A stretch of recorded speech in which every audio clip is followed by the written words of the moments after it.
बच्चों bond parameter इतना important है क्योंकि सारी प्रॉपर्टी जो मॉलिक्यूल की होती है वो डिपेंड करती है बॉन्ड पैरामीटर में। जैसे दो एटम के बीच में एंगल कितना होगा, बॉन्ड ऑर्डर क्या होगा, बॉन्ड लेंथ क्या होगा और बॉन्ड एनर्जी क्या होगा। तो 4 पैरामीटर हम लोग को यहाँ पर डिस्कस करना है। इसमें से आप देखो कि पहला पैरामीटर जो होगा दैट इज बॉन्ड ऑर्डर, दूसरा पैरामीटर होगा हमारा बॉन्ड एंगल, तीसरा पैरामीटर हमारा बॉन्ड लेंथ और चौथा पैरामीटर हमारा बॉन्ड एनर्जी।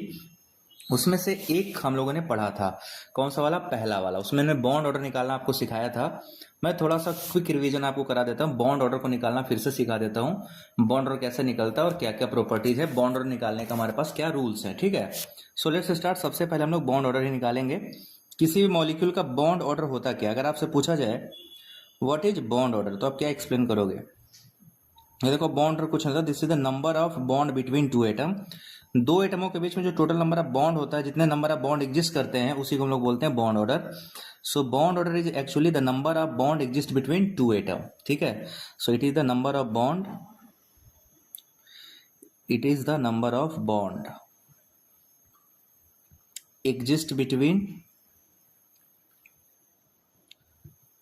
टू एटम, ठीक है। दो एटमों के बीच में जो एग्जिस्ट करते हैं, एग्जिस्ट बिटवीन टू एटम। तो दो एटम के बीच में जो इतने नंबर ऑफ बॉन्ड एग्जिस्ट करते हैं उसी को हम लोग क्या बोलते हैं, बॉन्ड ऑर्डर। अब ध्यान से देखिए कि इसकी कुछ प्रॉपर्टी होती है। बॉन्ड ऑर्डर के साथ है क्या, बॉन्ड ऑर्डर में भी आपका इंटीजर हो सकता है, फ्रैक्शनल भी हो सकता है, some time it is zero but negative नहीं होता। सो बॉन्ड ऑर्डर में भी, बॉन्ड ऑर्डर में भी इंटीजर, इंटीजर मतलब 1 2 3 में भी इंटीजर हो जाए। इंटीजर बोले तो 1 2 3 उसमें से कोई नंबर हो सकता है, 1 बॉन्ड 2 बॉन्ड या 3 बॉन्ड। और फ्रैक्शनल, फ्रैक्शनल भी होता है, जैसे हमने निकाला था 0.5 2.5 फ्रैक्शनल भी होते हैं। सम टाइम इट में भी जीरो, ठीक है ना, इट में भी जीरो, जीरो भी हो सकता है।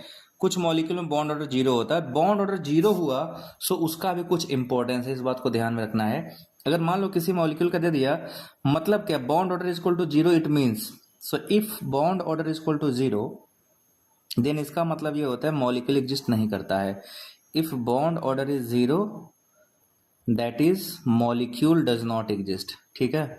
उस केस में आपका मॉलिक्यूल एग्जिस्ट नहीं करेगा, मॉलिक्यूल डज नॉट एग्जिस्ट। ये मोस्टली आपको यही ध्यान रखना है कि किसी भी मॉलिक्यूल में अगर बॉन्ड ऑर्डर की संख्या जीरो हो गई तो वो मॉलिक्यूल एग्जिस्ट नहीं करता। इस बात को आप ध्यान से रखिएगा, नोट में रखिएगा आप लोग याद से, ये इंपॉर्टेंट बात है, पहली चीज। दूसरी चीज, अगर किसी भी मॉलिक्यूल का बॉन्ड ऑर्डर घट रहा है बच्चों तो स्टेबिलिटी क्या होगा, आप लोग के हिसाब से स्टेबिलिटी को क्या फर्क पड़ना चाहिए, स्टेबिलिटी घटेगी या बढ़ेगी। सो इफ बॉन्ड ऑर्डर डिक्रीजेस, ध्यान रखिएगा बॉन्ड ऑर्डर, ये जो साइन दिखा रहा है ना एरो का जो मुंडी नीचे है इसका मतलब डिक्रीजिंग है। If bond order decreases stability of molecule decreases, उस केस में मॉलिक्यूल की स्टेबिलिटी क्या होगी, डिक्रीज करेगी, स्टेबिलिटी ऑफ मॉलिक्यूल डिक्रीज हो जाता है। इतनी सारी बातें आपको ध्यान में रखनी है, मॉलिक्यूल डिक्रीज हो जाता है, घट जाता है। तो ये कुछ इंपॉर्टेंट पैरामीटर, कुछ इंपॉर्टेंट बातें हैं। अगर हमें बॉन्ड ऑर्डर आ जाए निकालने को सो कैसे निकालेंगे उसका मैं आपको फॉर्मूला दे रहा हूं। So bond order is equal to होता है, अगर हमें बॉन्ड ऑर्डर किसी का निकालना हो तो आप लोग को फॉर्मूला बताओ। Bond order is equal to, हमारा फॉर्मूला है number of bonding electron, number of bonding electron. Bonding electron का मतलब होता है बच्चों बॉन्डिंग मॉलिक्यूलर ऑर्बिटल में जो होंगे उसकी संख्या, number of bonding electron minus number of anti bonding electron, ठीक है, number of anti bonding electron upon two.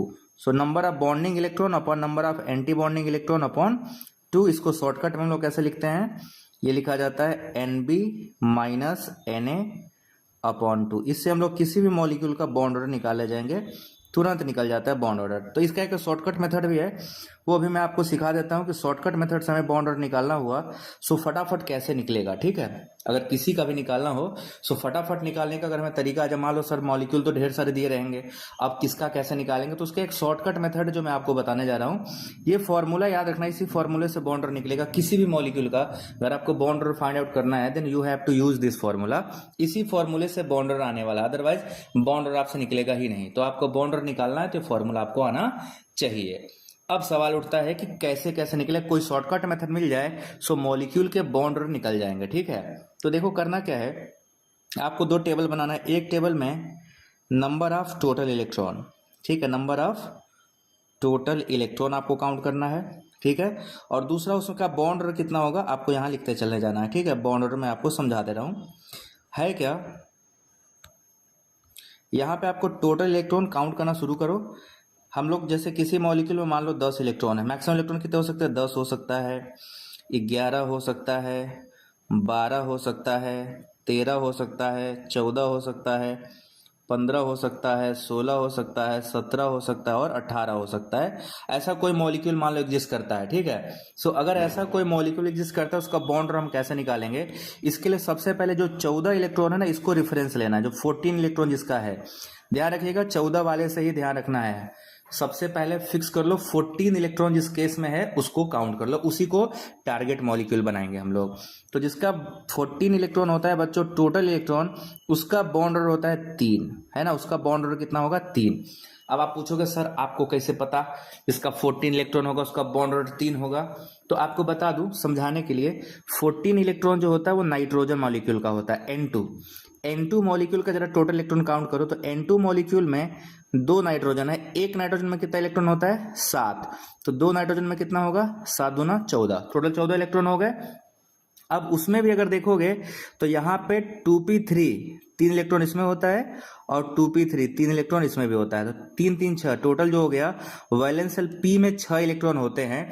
तो 6 इलेक्ट्रॉन आपको पता है एमओटी जब बनाए थे हमने, आपको याद होगा 3 बॉन्डिंग बनते हैं और 3 एंटी बॉन्डिंग बनते हैं और 6 इलेक्ट्रॉन बॉन्डिंग में भर जाएंगे। सो आपको याद होगा यहाँ से हम लोगों ने क्या बनाया था, 1 2 3 बॉन्डिंग और 3 एंटी बॉन्डिंग, ये हमारे ऑर्बिटल बने थे। सो ये आपका 2 ठो पाई था, 1 ठो सिग्मा था, ये आपका एटॉमिक ऑर्बिटल है। मैं ऐसा बहुत छोटा छोटा समझा रहा हूँ।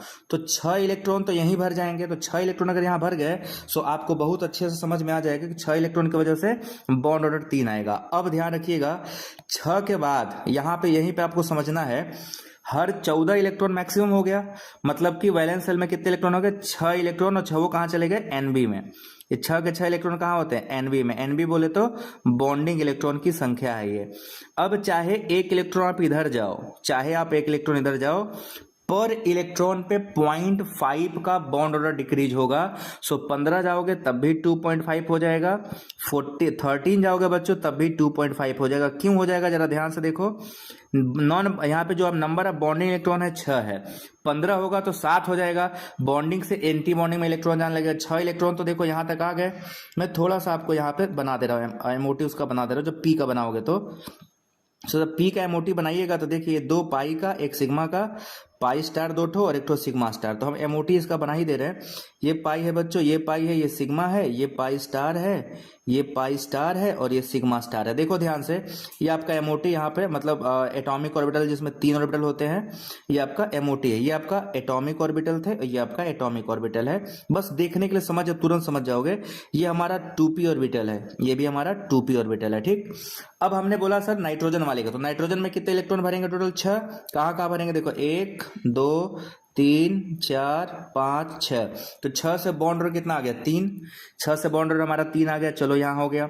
अब जैसे ही आप एक बढ़ाओगे 14 से 15 हुआ, मतलब इसका 6 से 7 इलेक्ट्रॉन, 7वां इलेक्ट्रॉन एंटी बॉन्डिंग में जाएगा। अब क्या करेंगे 6 माइनस 1 कितना आ जाएगा 2.5, 16 अगर हो गया, नंबर ऑफ इलेक्ट्रॉन 16 हो गए तो बॉन्डर की संख्या हो जाएगी 2, 17 हो जाएगा तो 1.5 है ना, 17 हो गया तो 1.5, 18 हो गया तो बॉन्ड ऑर्डर 1 होगा।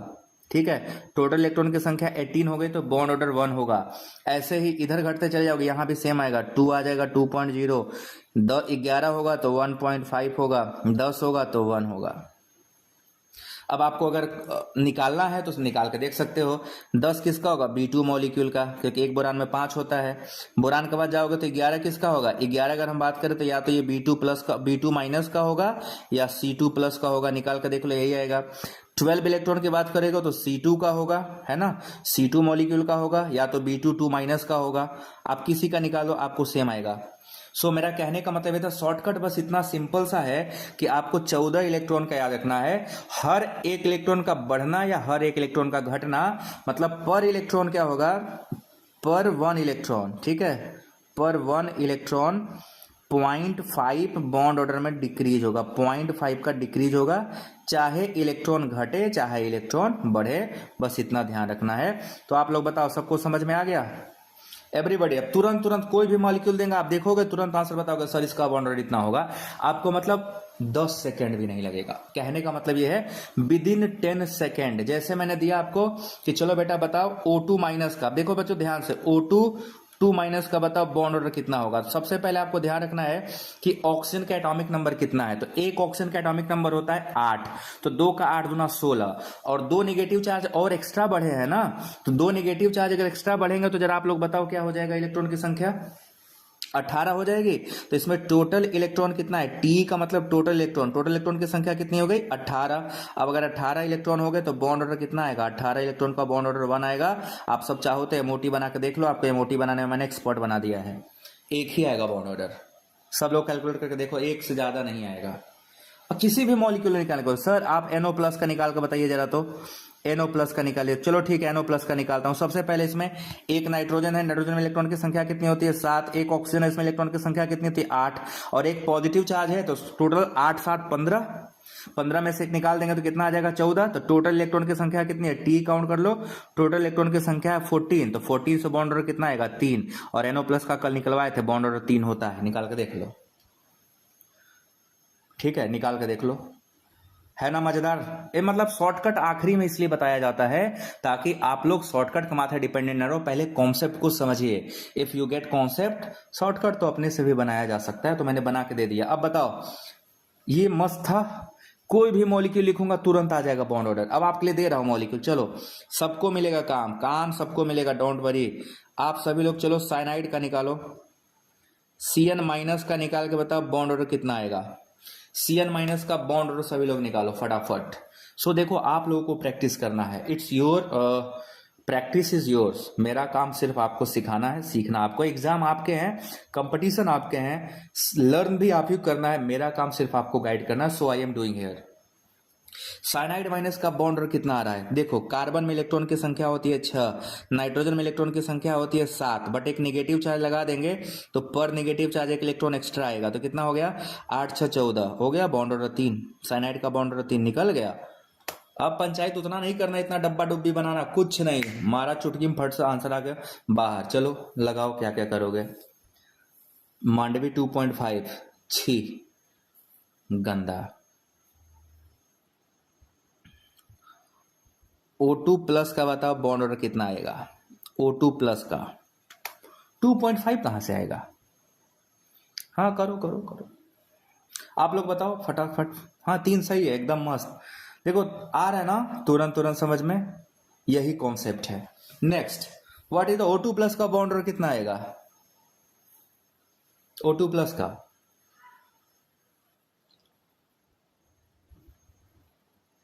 साइनाइड का हो गया O2 प्लस ना, O2 प्लस। तो O2 प्लस का आएगा, देखो 2 ऑक्सीजन है, एक ऑक्सीजन में 8 इलेक्ट्रॉन, तो 2 में 8 दूना 16, बट एक पॉजिटिव चार्ज है, तो अगर एक पॉजिटिव चार्ज है तो एक इलेक्ट्रॉन घटा दो, तो 16 में से कितना बचा 15, तो 15 का आएगा 2.5। बस आपको वही टेबल पढ़ लेना है, that's all, finish. Bond order निकालने सभी को आ गया, ये पहले भी मैंने सिखाया था, ये आपको समझना आसान है। अब जो बताने जा रहा है वो इंपॉर्टेंट है, ठीक है, अब जो बताने जा रहा है वो इंपॉर्टेंट है, and that is bond angle, very very very important. Heading डालो बॉन्ड एंगल। सभी लोग देखो भैया, बड़े लेवल के एग्जामिनेशन होते हैं, आपको कॉन्सेप्ट क्लियर नहीं होता है, एक क्वेश्चन और आप पूरे रेस से बाहर, सिर्फ एक क्वेश्चन, ज्यादा नहीं। आप असिस्टेंट प्रोफेसर का एग्जाम देने जा रहे हो, आप पीजीटी का एग्जाम देने जा रहे हो, आपको पता है ये जॉब है, उसके बाद वैकेंसी दोबारा पता नहीं कब आएगी, एग्जाम होगा कि नहीं होगा। आपका एक क्वेश्चन अगर छूट गया या एक क्वेश्चन गलत हो गया, उसी में पूरी कहानी खत्म, फिर आपको पता नहीं कितने साल इंतजार करना पड़ेगा। सो किसी भी लेवल पे एक भी क्वेश्चन छूटना नहीं चाहिए, इसीलिए आपको प्रैक्टिस इतनी जबरदस्त करनी है। एग्जामिनेशन जब सामने आए तो एकदम ताव से जाओ वहां पे, मेरे को सब आता है, ये करके आओ।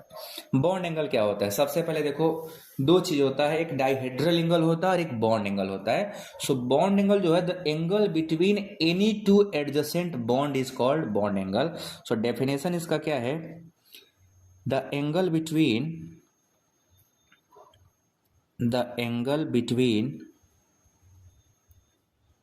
टू एडजेसेंट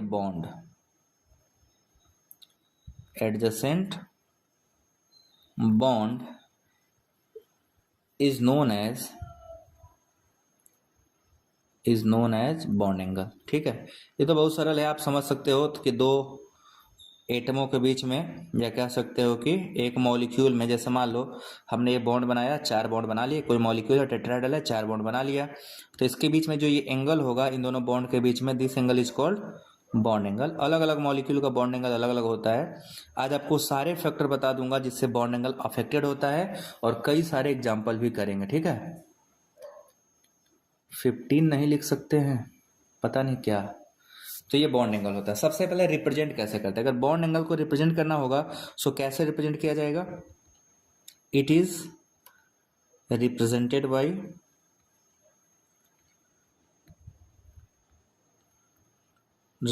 बाय देखो होता क्या है, कुछ केसेस में आप देखोगे डिग्री है ना, डिग्री में रिप्रेजेंट करते हैं, सम टाइम इसको मिनट में भी रिप्रेजेंट करते हैं, मीन है ना, जिसमें एक डैश लगाते हो। जैसे बॉन्ड एंगल 109 डिग्री होता है ना, 109 डिग्री 28 मिनट लिखते हो ऐसे डैश, 109 डिग्री 28 मिनट। ऐसे ही मिनट के अलावा एक और होता है सेकंड में भी, अगर और आगे चला गया तो इन केस ऑफ सेकंड में भी हम लोग रिप्रेजेंट करते हैं, वहां पे डबल डैश लगाया जाएगा। सो बॉन्ड ऑर्डर में भी represented in the form of degree, minute और सेकंड, किसी में भी आप एंगल को रिप्रेजेंट कर सकते हो। ठीक है, सो ये हमारा बॉन्ड एंगल होता है, हम सबको पता है। अगर कोई मॉलिक्यूल लीनियर होता है बच्चों, तो लीनियर मॉलिक्यूल का बॉन्ड एंगल कितना होता है? In case of linear molecule, जैसे कार्बन डाइऑक्साइड है, तो बॉन्ड एंगल हमारा होता है 180 डिग्री। अब हमें देखना ये कौन कौन से फैक्टर्स होते हैं जो बॉन्ड एंगल को अफेक्ट करते हैं, हम लोग वही सीखने जा रहे हैं। जैसे कुछ मॉलिक्यूल हमारे पास BF3 है, सो BF3 में हमें पता है हाइब्रिडेशन बदल गया तो बॉन्ड एंगल बदल जाएगा, यहाँ पे हमारा बॉन्ड एंगल कितना हो जाता है? 120 डिग्री। तो ऐसे और कोई फैक्टर है क्या? एक तो हाइब्रिडेशन दिख रहा है साफ साफ कि हाइब्रिडेशन बदला, ये हमारा sp मॉलिक्यूल था तो बॉन्ड एंगल 180 था, ये हमारा sp2 हो गया तो बॉन्ड एंगल हमारा 120 हो गया।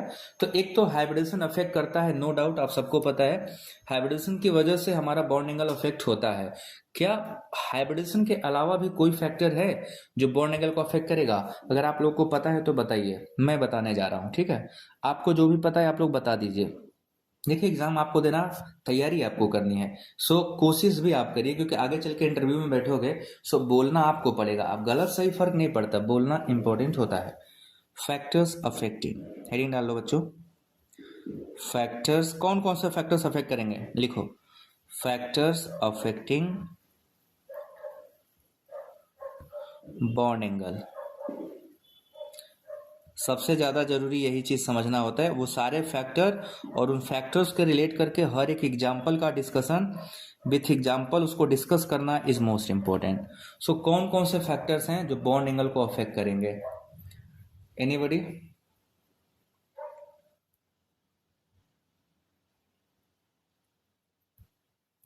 देखो यहाँ पे 4 फैक्टर्स हैं, चारों को अच्छे से ध्यान रखिएगा हमेशा। पहला फैक्टर जो अफेक्ट करता है दैट इज हाइब्रिडाइजेशन। ये आपने आगे भी पढ़ा है, मैंने ऑलरेडी इसको पढ़ा है। पहला फैक्टर है हाइब्रिडाइजेशन, हमारे बॉन्ड एंगल को स्ट्रांगली अफेक्ट करता है। दूसरा होता है number of lone pair. Number of lone pair, अगर लोन पेयर की बात करेंगे, अभी आपको दिखाएंगे, लोन पेयर बढ़ेगा तो बॉन्ड एंगल घटता है। तीसरा जो फैक्टर बॉन्ड एंगल को अफेक्ट करता है दैट इज इलेक्ट्रोनेगेटिविटी, और ये इलेक्ट्रोनेगेटिविटी ऑफ सेंट्रल एटम भी फर्क करता है, सेंट्रल एटम से भी फर्क पड़ता है और सराउंडिंग एटम से भी। ठीक है, चाहे किसी का हो, इलेक्ट्रोनेगेटिविटी दोनों अफेक्ट करते हैं, central atom as well as surrounding atom. और तीसरा, चौथा जो सबसे इंपॉर्टेंट है, size of surrounding atom, size of surrounding atom. ये 4 फैक्टर मैसिवली अफेक्ट करते हैं किसको? बॉन्ड एंगल को, और इन चारों को विथ एग्जांपल हम लोग आज 1 बाय 1 कंप्लीट डिस्कस करने वाले हैं। कंप्लीट डिस्कशन होगा 1 बाय 1। So let's start. कौन कौन से फैक्टर कैसे कैसे। सबसे पहला हमारा शुरू होने वाला है हाइब्रिडाइजेशन। ठीक है, bond angle affected by hybridization. तो पहला फैक्टर हिंट डाल लेना, हाइब्रिडाइजेशन। सभी लोग इस चीज को फोकस करना। हाइब्रिडाइजेशन मैंने जब पढ़ाया था आप लोगों को, तो हाइब्रिडाइजेशन में एक चीज बताया था, हाइब्रिडाइजेशन का जो डायरेक्ट रिलेशन होता है वो परसेंटेज एस कैरेक्टर से होता है ना, वो होता है परसेंटेज एस कैरेक्टर से। सो अगर आप देखोगे, आपको अच्छे से पता हो, percentage S character directly proportional to bond angle. जितना ज्यादा एस कैरेक्टर होगा उतना ज्यादा आपका बॉन्ड एंगल होगा। ये चीज आपको मैंने पहले भी बताया है। Greater the amount of S character higher will be the bond angle. और एस कैरेक्टर निकालने के लिए पूरा टेबल बनाया था। ठीक है, हमने पूरा टेबल बनाया था। अकॉर्डिंगली उस टेबल के अकॉर्डिंग हम लोग 1 बाय 1 चीजें आपको सीखने वाले हो। सबसे पहले देखो, एस कैरेक्टर जिसका हाईएस्ट होगा उसका बॉन्ड एंगल सबसे ज्यादा होगा। उसका सबसे पहला एग्जांपल है, अगर कोई मॉलिक्यूल बच्चों sp हाइब्रिड है तो इसमें परसेंटेज एस कैरेक्टर कितना होगा आप लोग बताओ? 50%। एज वी ऑल नो 50% है ना। और अगर 50% बॉन्ड एस कैरेक्टर है तो sp हाइब्रिड का बॉन्ड एंगल कितना होता है? We all have calculated it is 180 degree, है ना। इसका एग्जाम्पल हमारे पास है कार्बन डाइऑक्साइड, है ना। इसके अलावा जितने भी टर्मिनल एल्काइंस हैं, या बोल सकते हो ये एल्काइन हो गया, इसके अलावा BeCl2, ऑल दीज मॉलिक्यूल्स है लीनियर शेप, है ना, लीनियर शेप। एस करेक्टर का मतलब है कि अगर दो sp हाइब्रिड है तो इसमें दो ही ऑर्बिटल हैं, तो 100% में अगर दो लोग मिले हैं तो एक को कितना मिलेगा? 50% मिल जाएगा। दैट इज यहाँ पे 50% लिखा हूं। अगर sp2 हाइब्रिड होगा तब, sp2 हाइब्रिड होगा तो परसेंटेजेस कितना आएगा? यहाँ पे परसेंटेजेस आएगा 33.3%। अब देखो 33.3%, मतलब एस करेक्टर घटा, बॉन्ड एंगल भी घटता है। बॉन्ड एंगल 120 हो जाता है, याद आया। बॉन्ड एंगल फर्दर डिक्रीजेस कितना? 120 डिग्री हो जाता है। और इसके एग्जांपल आपके पास है BF3 है, BH3 है, BH3 मॉलिक्यूल हो गया, BF3 मॉलिक्यूल हो गया, कार्बोनेट आयन हो गया। ये सब के पास आपने देखा, they all are trigonal planar and they have sp2 hybridization s character only 33.3%, which is indicating s character decrease हो रहा है और बॉन्ड एंगल घटता चला जा रहा है। तो आपको एग्जांपल से मैंने समझाया। दूसरा, तीसरा, अगर sp3 हाइब्रिड हो जाता तब, sp3 हाइब्रिड हो जाता तो परसेंटेज कितना होता? तब परसेंटेज होता ओनली 25%। और 25% हो जाने पे बच्चों बॉन्ड एंगल कितना हो जाता है? अगर मॉलिक्यूल, ये मैं परफेक्ट ज्योमेट्री की बात कर रहा हूं, यहाँ पे लोन पेयर की बात नहीं कर रहा। आप लोग अच्छे से ध्यान दीजिएगा। इन सभी एग्जांपल्स में अभी जो लिया यहाँ पे किसी में लोन पेयर नहीं है। लोन पेयर आएगा तो उसका भी फैक्टर बताया ना, दूसरा फैक्टर है, वहां पे जाएंगे तब पता चलेगा। सेम हाइब्रिडेशन होने के बाद, एस करेक्टर सेम होने के बाद लोन पेयर कैसे गद्दारी करता है वो भी आपको सिखाएंगे। यहाँ पे बॉन्ड एंगल होता है 109 डिग्री 28 मिनट। और इसका एग्जाम्पल हमारे पास है CCl4, है ना, CH4, बहुत सारे मॉलिक्यूल हैं। आपको अनलिमिटेड मॉलिक्यूल मैंने करा दिया हाइब्रिडेशन में, ये ज्योमेट्री में। तो इस सबको हमें इतना चीज तो सबको पता है, अप टू दिस सबको पता है। ठीक है, आपको सबका पता है। आपको मॉलिक्यूल दिया जाएगा, खटाखट खटाखट हाइब्रिडेशन और बॉन्ड एंगल निकाले जाओगे, जो भी मॉलिक्यूल दिया जाएगा। कोई है ऐसा जिसको नहीं निकलेगा? मुझे नहीं लगता कोई ऐसा होगा, सभी लोग निकाल लोगे। अगर हाइब्रिडेशन अच्छे से पढ़ाया तो, मैंने हाइब्रिडेशन पूरा कायदे से पढ़ाया है, बहुत ही 90 डिग्री हद हाल है। सो पहला फैक्टर सभी को समझ आ गया। Okay, now let's proceed on second factor, कि दूसरा फैक्टर जो है लोन पेयर, वो कैसा अफेक्ट करता है। क्योंकि मजेदार सबसे ज्यादा वही है जो लोन पेयर वाला है। लोन पेयर में क्या होगा? हाइब्रिडेशन सेम होगा, but lone pair bond angle को अफेक्ट करेगा। आप लोग बताइए, आपके हिसाब से क्या लगता है, अकॉर्डिंग टू यू क्या होना चाहिए? सेकेंड हमारा जो फैक्टर दूसरा, that is lone pair, number of lone pair. Lone pair का बॉन्ड एंगल से क्या रिलेशन होना चाहिए? डायरेक्टली और इनवर्सली।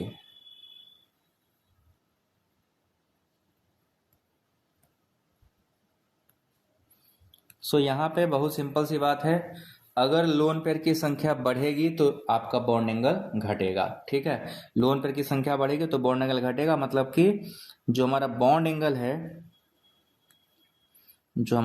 एंगल है, this is inversely proportional to number of lone pair. Reason, lone pair space लेता है और लोन पेयर रिपल्सन सबसे ज्यादा होता है।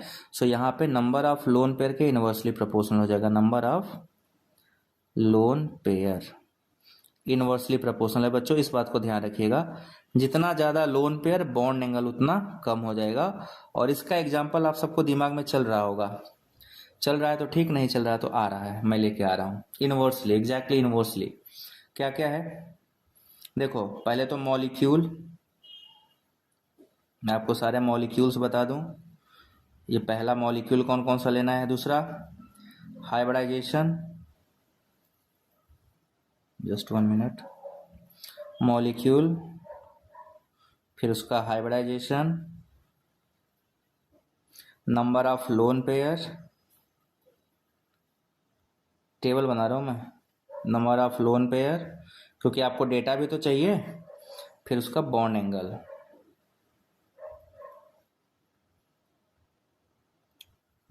चलो 1 बाय 1 शुरू करते हैं। सबसे पहले एक मॉलिक्यूल है मीथेन CH4, दूसरा मॉलिक्यूल हमारे पास अमोनिया, और तीसरा मॉलिक्यूल है water. They all are sp3 hybrid, हम सबको पता है दे ऑल आर sp3 हाइब्रिड। ये भी sp3, ये भी sp3 और ये भी sp3, but number of lone pair अलग अलग है ना।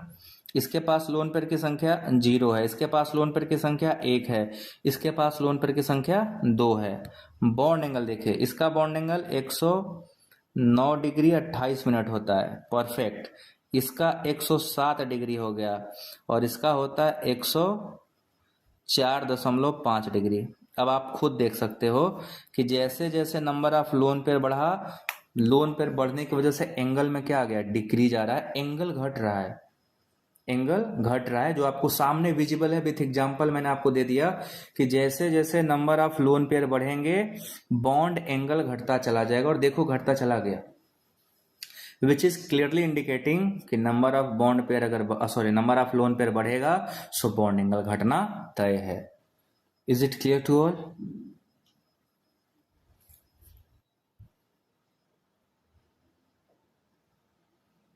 हाँ भाई, ये सबको आ गया।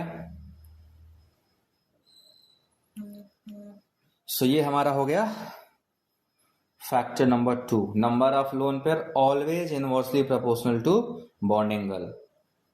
फैक्टर 2 के बाद अब चलेंगे हम लोग फैक्टर 3 पे। तीसरा फैक्टर क्या है हमारा, the factor 3 that is electronegativity, है ना, इलेक्ट्रोनेगेटिविटी।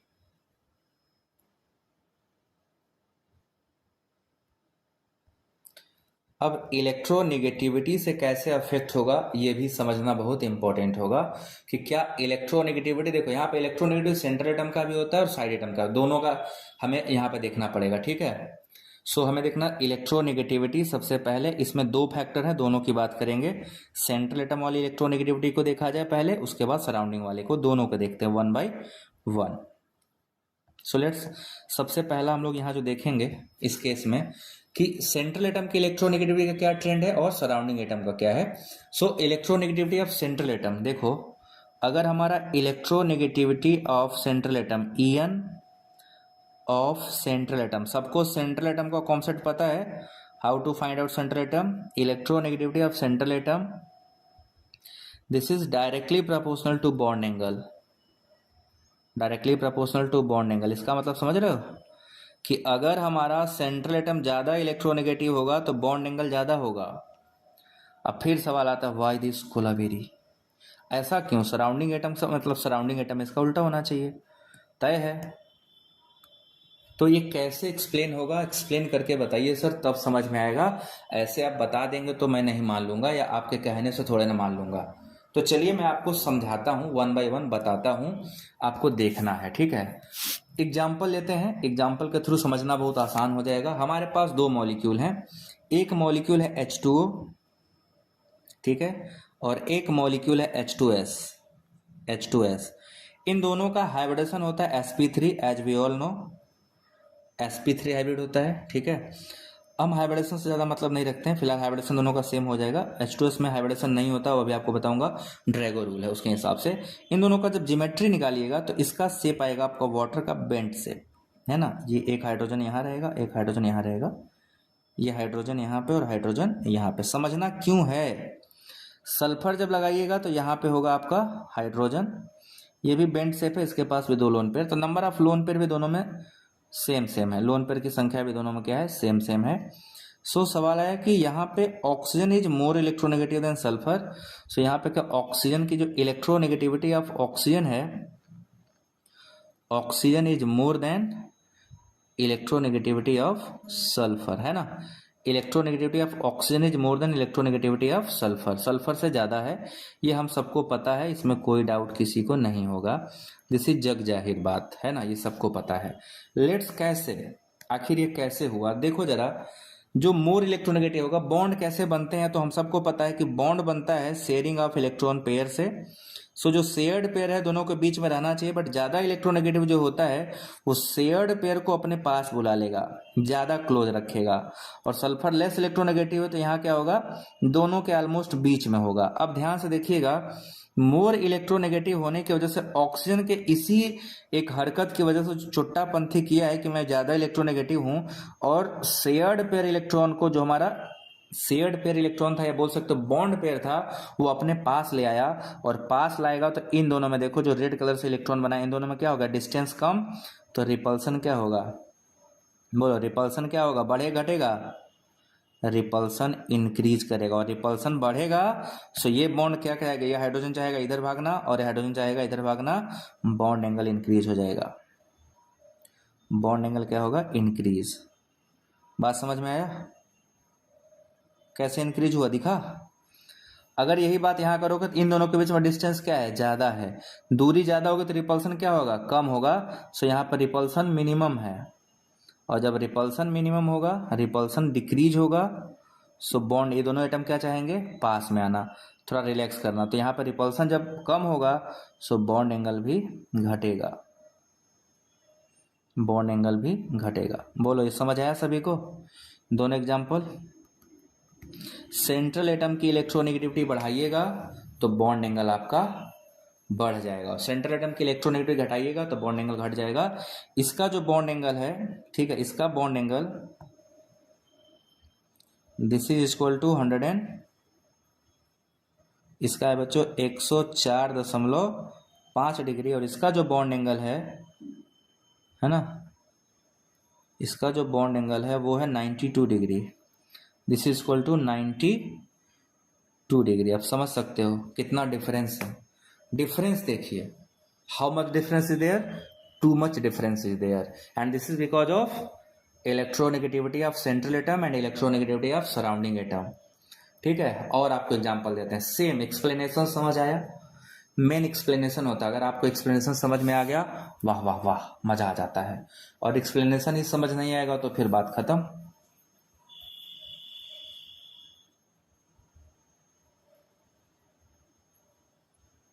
ये समझ आया सभी को। अब आपको क्वेश्चन दे रहा हूं, अरेंज करिएगा, ठीक है। क्वेश्चन है, अरेंज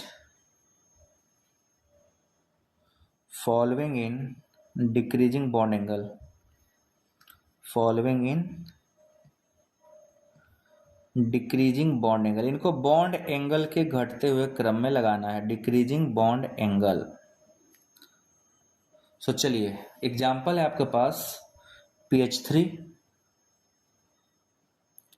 NH3 और है ASH3, आर्सेनिक का हाइड्राइड है ASH3। आप घटते हुए बॉन्ड एंगल का क्रम बताइए, मतलब जिसका सबसे ज्यादा होगा उसको सबसे पहले, फिर उससे कम, फिर उससे कम, डिक्रीजिंग ऑर्डर लगाइए और आप लोग बताइए।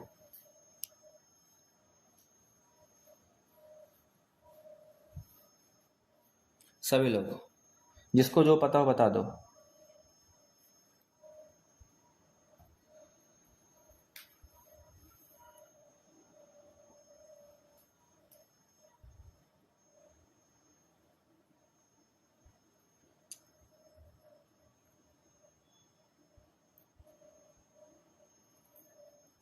क्या लग रहा है आप लोगों को?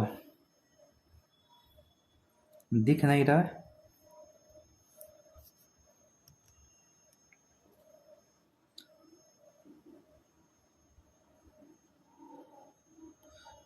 थ्री टू वन, 3 2 1 सही है। NH3 का सबसे ज़्यादा होगा, फिर PH3 का होगा, फिर AsH3 का होगा। इसका होता है 107 डिग्री। PH3 का होता है आपका बॉन्ड एंगल 93 डिग्री, इसका 93 डिग्री होता है। और आर्सेनिक हाइड्राइड का 91 डिग्री होता है, 91 डिग्री। सो यहाँ पे इलेक्ट्रोनेगेटिविटी कैसे हुआ?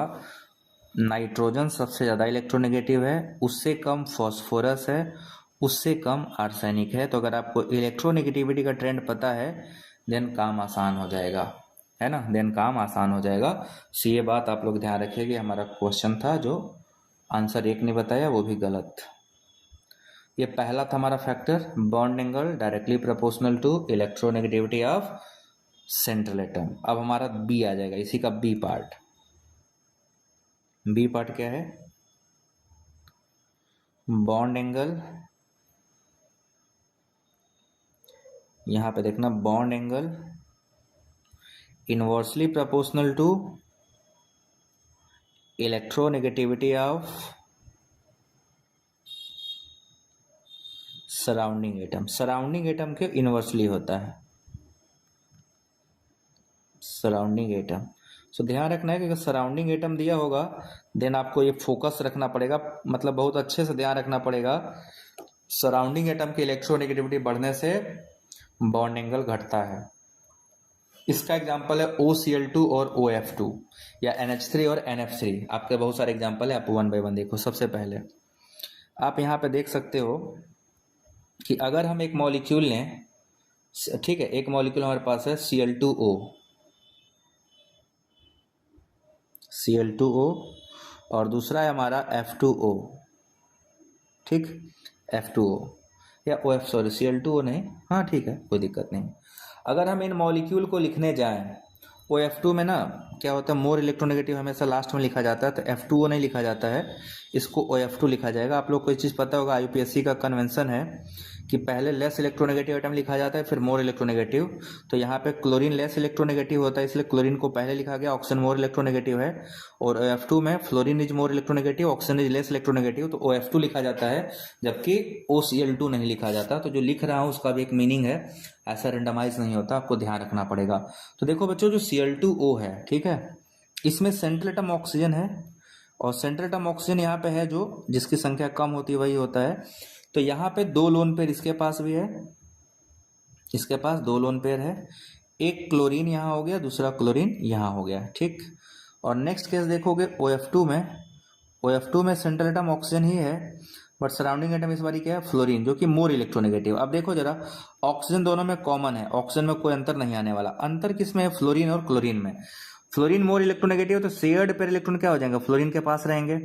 तो दोनों के बीच में जो बॉन्ड पे, ये देखो बॉन्ड पेयर के बीच का डिस्टेंस बहुत ज्यादा है, तो रिपल्सन क्या हो जाएगा, मिनिमम। जितना ज्यादा डिस्टेंस उतना कम रिपल्सन, तो रिपल्सन क्या हो गया, घटा, डिक्रीज हुआ। तो बॉन्ड एंगल क्या होगा, लास्ट टाइम हमने देखा था कि बॉन्ड एंगल भी घटता है, बॉन्ड एंगल ऑल्सो डिक्रीजेस। और इस मॉलिक्यूल का जो बॉन्ड एंगल है वो है 103 डिग्री, दिस इज 103 डिग्री। और यहाँ पे जब देखोगे तो यहाँ पे दोनों के बीच में रहेगा, क्यों, ऑक्सीजन इज मोर इलेक्ट्रोनेगेटिव, तो अपने साइड खींचेगा, है ना, बट क्लोरीन भी कम नहीं है, वो भी खींचेगा, बट इन दोनों के बीच का डिस्टेंस घट रहा है थोड़ा सा। तो यहाँ पे क्या होगा, रिपल्सन इंक्रीज करेगा, क्योंकि दोनों पास आ रहे हैं। सो जब वो पास आने लगेंगे जरा जरा, तो रिपल्सन बढ़ने लगेगा भी जरा जरा। और जब रिपल्सन बढ़ेगा तो बॉन्ड एंगल क्या होगा, बॉन्ड एंगल भी बढ़ेगा। और इस मॉलिक्यूल का जो बॉन्ड एंगल है, यहाँ पे जो बॉन्ड एंगल आया है, दिस इज 110 डिग्री, 110 डिग्री। अब आप देख पा रहे हो ये बॉन्ड एंगल में डिस्पैसिटी क्यों है, ये बॉन्ड एंगल में डिफरेंसेस क्यों हैं, ये बॉन्ड एंगल अलग अलग क्यों आया है, क्योंकि फ्लोरीन की इलेक्ट्रोनेगेटिविटी, ध्यान से देखो, fluorine is more electronegative than chlorine, तो जो ज्यादा इलेक्ट्रोनेगेटिव होगा उस केस में शेयर्ड पेयर इलेक्ट्रॉन उसके पास रहेगा, और जब shared pair electron surrounding atom के पास रहेगा तो रिपल्सन कम होगा, डिस्टेंस ज्यादा है, रिपल्सन कम होगा तो बॉन्ड एंगल भी कम रहेगा। जबकि अगर ये सराउंडिंग एटम के छोड़ सेंट्रल एटम के पास लोन पेयर जाने लगेंगे इलेक्ट्रॉन पेयर, तो रिपल्सन बढ़ जाएगा, बॉन्ड एंगल भी बढ़ जाएगा। क्लियर है? यहां तक क्लियर है सभी को? अब जो फास्फोरस के हैलाइड हैं,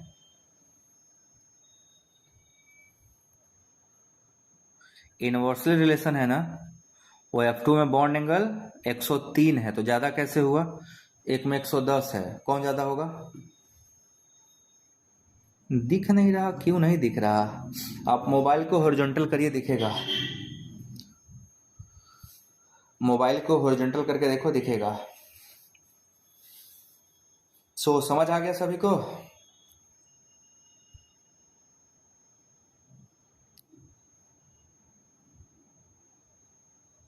ये हमारा हो गया तीसरा फैक्टर। अब बचा हुआ चौथा फैक्टर। इसके पहले कुछ और करें, हम लोग एक क्वेश्चन और कर लेते हैं। क्वेश्चन ये, फास्फोरस के हैलाइड में PX3, अब X बराबर क्या हो सकता है हमारे यहाँ पे? फ्लोरीन हो सकता है, क्लोरीन हो सकता है, ब्रोमीन हो सकता है और आयोडीन। किसका बॉन्ड एंगल सबसे ज्यादा होगा जब X बराबर क्या होगा?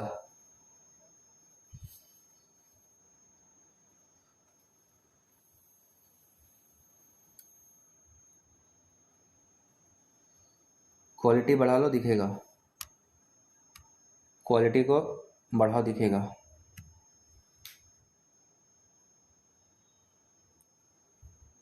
फैक्टर बस याद रखना है, जो ज्यादा इलेक्ट्रोनेगेटिव होगा, है ना, जो ज्यादा इलेक्ट्रोनेगेटिव होगा उसका बॉन्ड एंगल ज्यादा होगा, क्योंकि सेंट्रल एटम कांस्टेंट है, सेंट्रल एटम में I का बॉन्ड एंगल ज्यादा होगा।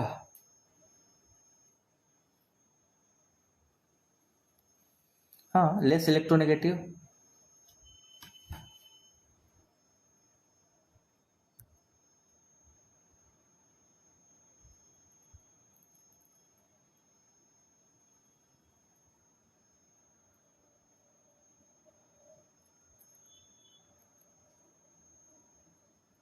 क्लियर हो गया?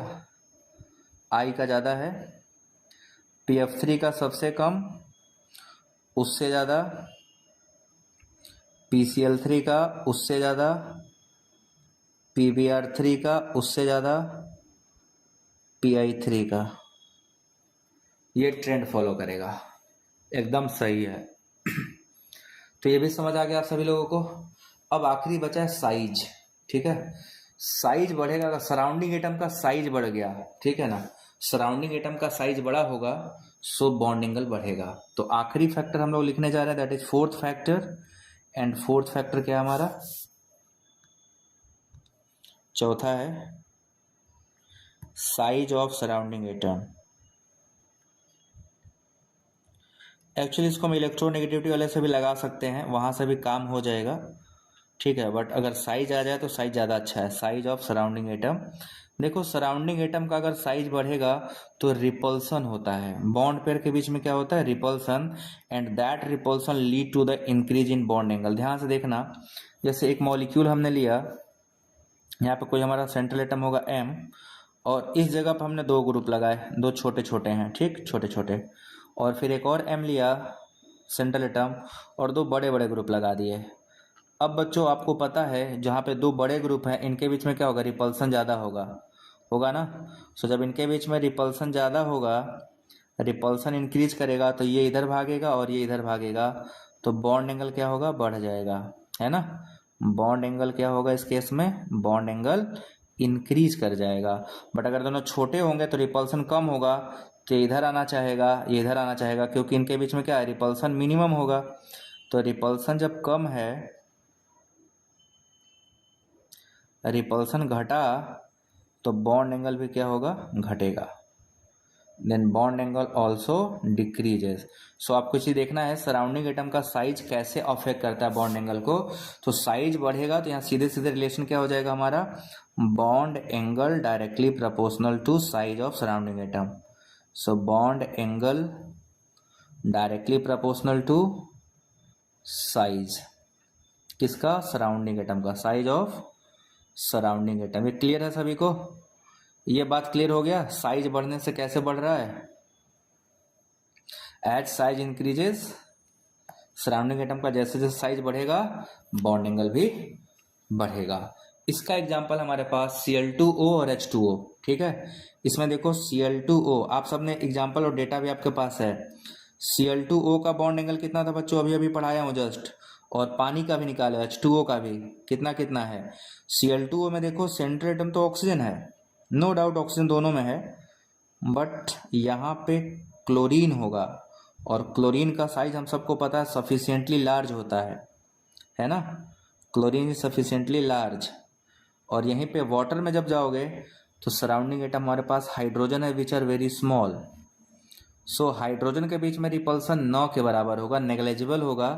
सो जब 9 के बराबर होगा, नेग्लेजिबल होगा, तो ये दोनों क्या चाहेंगे?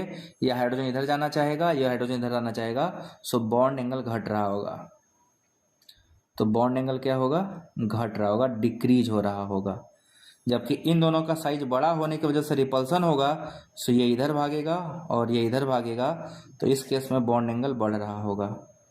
सो बॉन्ड एंगल आपको डेटा पता है, कितना कितना डेटा है? इसका डेटा है हमारा 110 डिग्री और इसका है 104.5 डिग्री। एकदम इजीली आप समझ गए ना, बॉन्ड एंगल इतना, इसका बॉन्ड एंगल इतना। सो कोई कंफ्यूजन किसी को? These are the all factor which affecting bond angle. हमने आपको सारा कुछ करा दिया।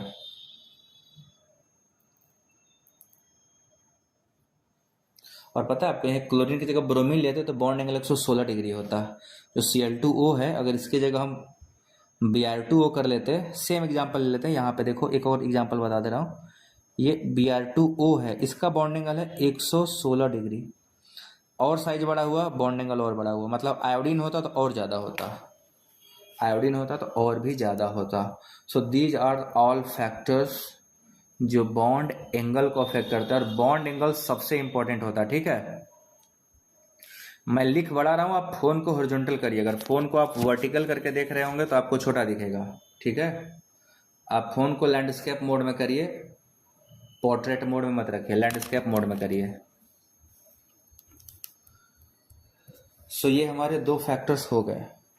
आई होप कि आप सबको समझ आया होगा। बॉन्ड एंगल, बॉन्ड ऑर्डर, दो हो गए। नेक्स्ट हमें करना है बॉन्ड लेंथ।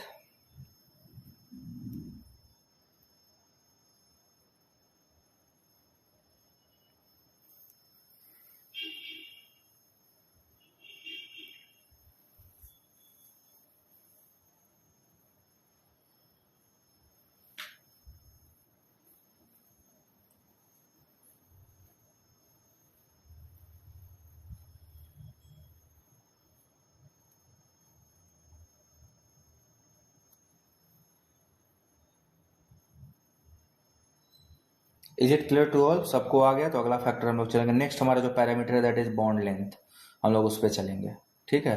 पहले ये सबको आ गया कि नहीं आ गया ये बताना जरूरी है।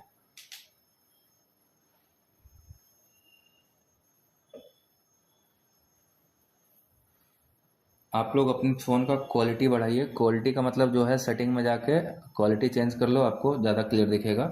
नेटवर्क की वजह से थोड़ा गड़बड़ दिख रहा होगा, ठीक है। बट हमारे साइड से क्लीन है, मेरे फ़ोन में एकदम क्लीन चल रहा है। आप भी अपने में करिए, आपको चलेगा। सो नेक्स्ट हमारा bond length, third parameter that is bond length. तो आप में से कितने को बॉन्ड लेंथ के बारे में पता? What is bond length?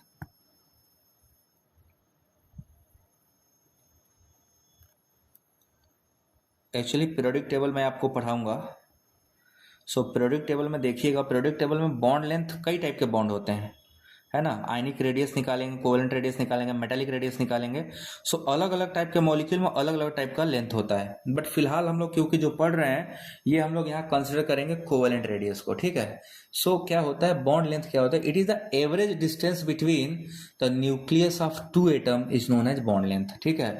दो एटमों के न्यूक्लियस के बीच का जो एवरेज डिस्टेंस होता है वही हमारा बॉन्ड लेंथ होता है। जैसे मान लो एक मॉलिक्यूल ए हो गया हमारा, अभी डेफिनेशन लिखूंगा, और एक मॉलिक्यूल मतलब एक एटम ए है और दूसरा एटम बी है, दोनों आपस में बॉन्ड बनाए हैं। अब आपको कॉन्सेप्ट पता है कि जो बॉन्ड बनता है वो कैसे बनता है। That bond is form by hybridization. और हाइब्रिडाइजेशन कैसे होता है, देखो जरा, दो ऑर्बिटल आपस में मिक्स होते हैं, दोनों का कुछ कुछ एरिया आपस में क्या होता है, ओवरलैप करता है। सो अगर हम ओवरलैप रीजन को ये समझ ले कि हमारा ओवरलैप रीजन है, सो यहाँ से देखो एक का न्यूक्लियस यहाँ होगा, एक का न्यूक्लियस यहाँ होगा, है ना, दोनों का न्यूक्लियस ये है। तो क्या ये यहाँ से यहाँ का पूरा डिस्टेंस ले लेंगे, ये डिस्टेंस नहीं, ये तो हमारा हो गया पूरा डायमीटर। अब ये जो डायमीटर, इसको जरा मैं यहाँ पे लाइन खींच देता हूँ, देखो यहाँ से ये रहा दिस एंड ये मॉलिक्यूल, ये इसका एवरेज लेना है। एवरेज मतलब ये जो बीचों बीच पार्ट है, ये वाला पार्ट, दिस पार्ट, ये हमारा रेडियस है, यही हमारा बॉन्ड लेंथ होगा, तो ये हमारा एवरेज होगा, दिस इज आर, यही हमारा रेडियस है, ठीक है। सो अगर हम किसी मॉलिक्यूल का डिफाइन करने जा रहे हैं, डिफिनेशन क्या हो जाएगा, the average distance, the average distance between the nucleus of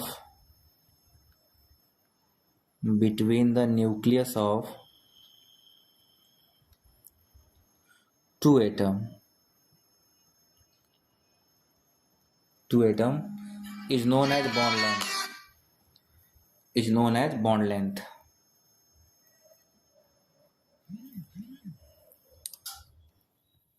is known as bond length, ठीक है।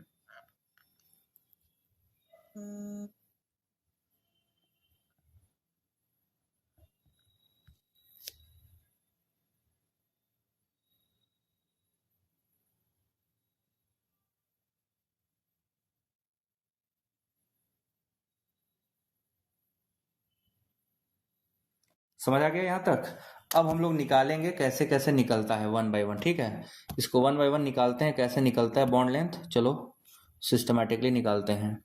सबसे पहले हमें तो देखना है बॉन्ड लेंथ अगर एवरेज होगा तो कैसे निकलेगा।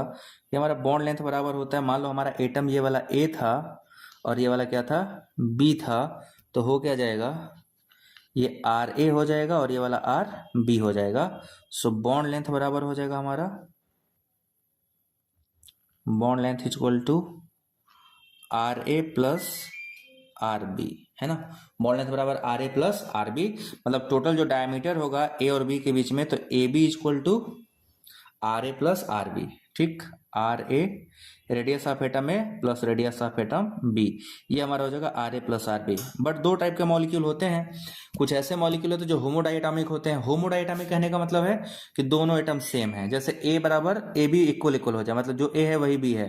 जैसे H2 मॉलिक्यूल हो गया, Cl2 मॉलिक्यूल हो गया, N2 मॉलिक्यूल हो गया, उस केस में क्या हो जाएगा, R A equal to R B हो जाएगा। सो इफ होमोडाइएटॉमिक हुए, होमोडाइएटॉमिक, उस केस में क्या हो जाएगा, R A equal to R B, means 2r लिख सकते हैं हम लोग, 2 और, तो ये हमारा क्या हो जाएगा, D A B equal to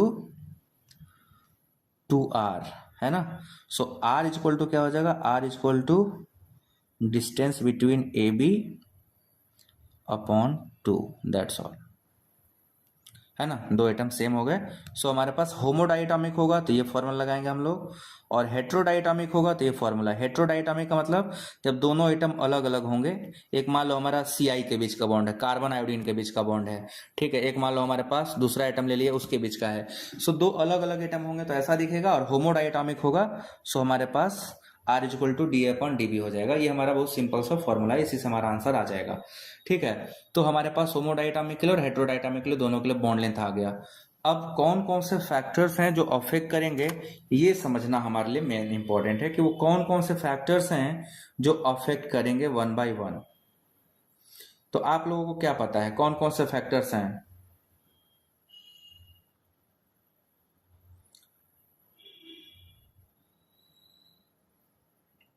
first your view, what are the factors which are going to affect bond length? कौन कौन से फैक्टर अफेक्ट कर सकते हैं? देखो, एक तो सबसे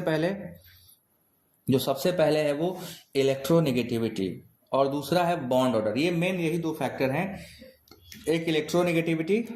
अब साइज तो पढ़ ही रहे हैं तो साइज की बात क्या ही करना। तो पहला फैक्टर जो है वो है इलेक्ट्रोनेगेटिविटी, ठीक है। First factor is electronegativity. How electronegativity affect bond length? क्या आपको पता है कैसे अफेक्ट करेगा, डायरेक्टली या इनवर्सली? फर्स्ट फैक्टर है इलेक्ट्रोनेगेटिविटी।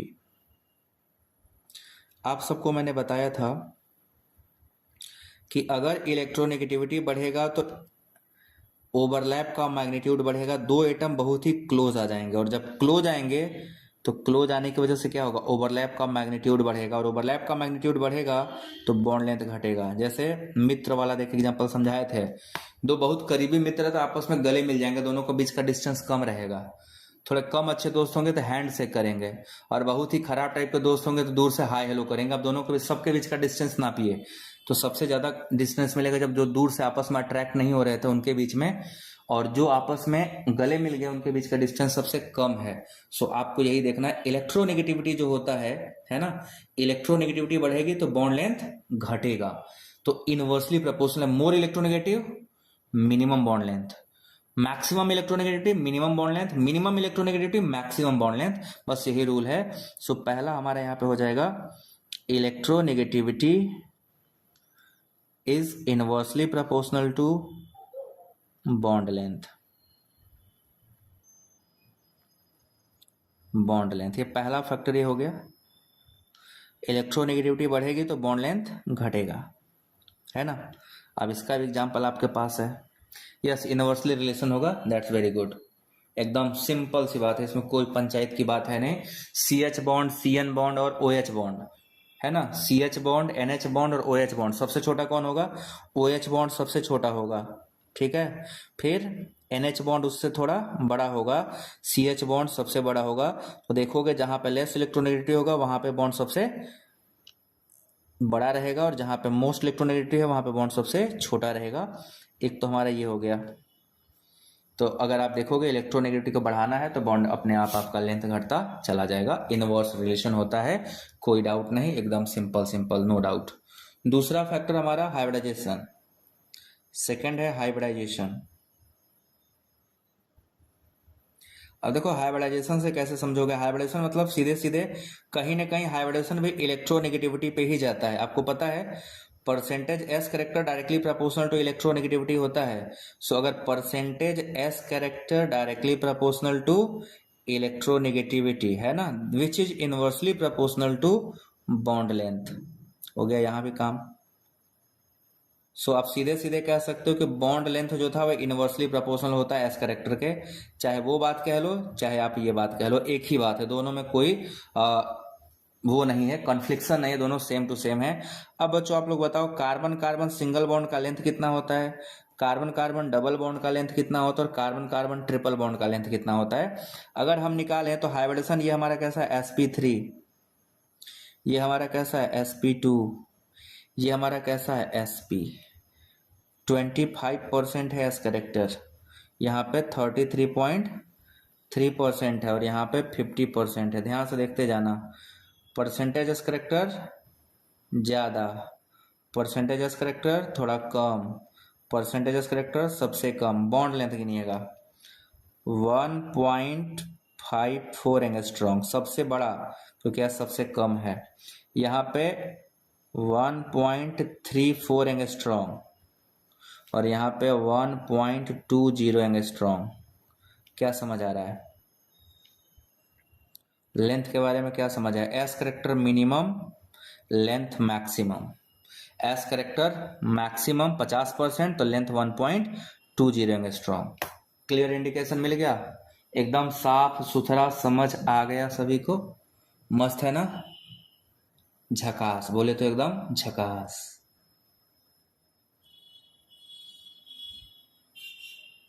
कोई कंफ्यूजन किसी को,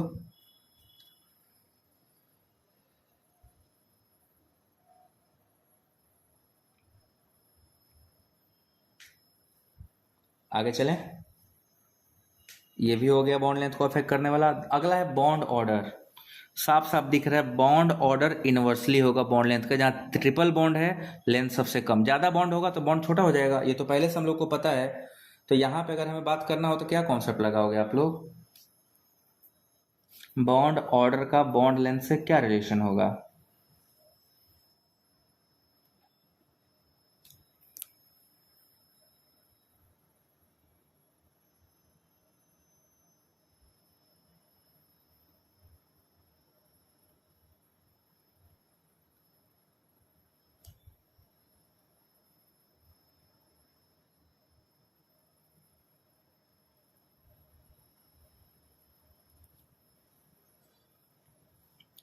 तो यहाँ तक सबको समझ आ गया। आखिरी फैक्टर बॉन्ड ऑर्डर है जो आपको अच्छे से समझ में आ गया, उसको मुझे बताने की ज़रूरत नहीं है। बताने की ज़रूरत है तो मैं लिख दे रहा हूँ, मेरे को क्या करना है। बॉन्ड ऑर्डर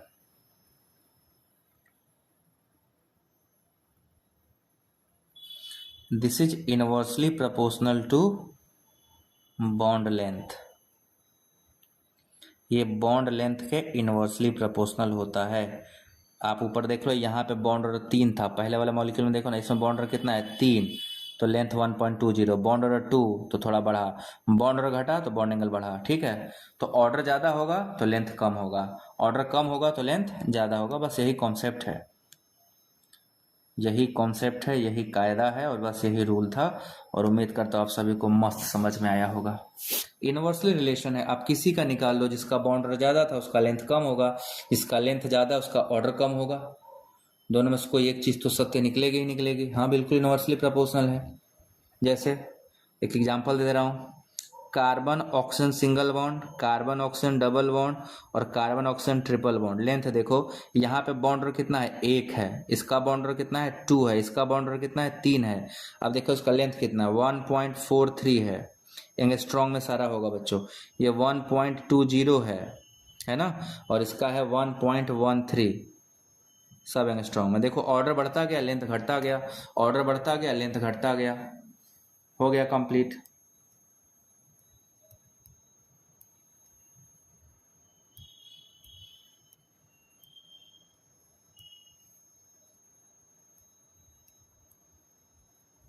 सो यहाँ पे क्लियर हो गया।